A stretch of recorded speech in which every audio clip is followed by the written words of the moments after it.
You're watching the NHL on ESPN Plus, home to the Stanley Cup. It's a beautiful night for hockey in Northern California, where the San Jose Sharks have called home since 1991.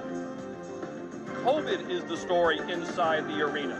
7 Shark players remain in COVID protocol, including head coach Bob Bugner, who misses his 2nd straight game. Dahlin is back in the lineup tonight. The Sabres are COVID-free and continue to surprise the NHL with their 5-2-1 start without Jack Eichel. The game is on now. Welcome to the Verizon pregame here in San Jose, California. 2 surprise the NHL teams going head-to-head. John Butchergross, Brian Boucher, Bucci, Bouche, Bouche, Bucci. So the story really here is about resiliency for San Jose. Brian Boucher, a long list of players on their COVID protocol list, and these aren't just everyday any players. These are very, very good players. Here is the list of Shark players in COVID protocol. Bob Bugner remains there, so John McLean will once again be the man behind the bench, and Ray Tufts, the head trainer, also joined the list today. So, what does a team do with all these changes and so many young players replacing veterans? It's all about the next man up. That's really the attitude you have to have. And when you get around that Sharks team, you can really sense that there was a real excitement in their locker room. Yeah. A lot of opportunity for some of these young guys. But the key is they're getting a key cog back tonight.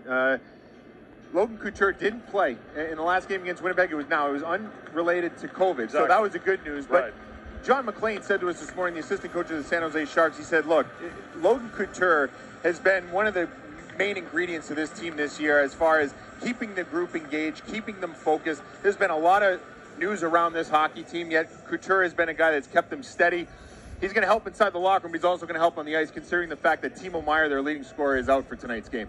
Last time these 2 teams played was over 2 years ago. Jack Eichel scored the game-winning goal in overtime in Buffalo. Of course, he's not here. And now Victor Olofsson, their best player this year, leads the team in goals and points, also out tonight. How do you fill that void? Well, it's a big hole, right? I mean, Victor Olofsson's off to a great start. He's a terrific shooter. When you think of Olofsson, you really think of him on the power play. That's where he really does some damage, but he's doing a terrific job 5-on-5. But tonight, Rasmus Dahlin will end up moving into the spot where Victor Olofsson typically plays on that flank. And Olofsson's a guy that likes to one-time pucks, has that terrific release.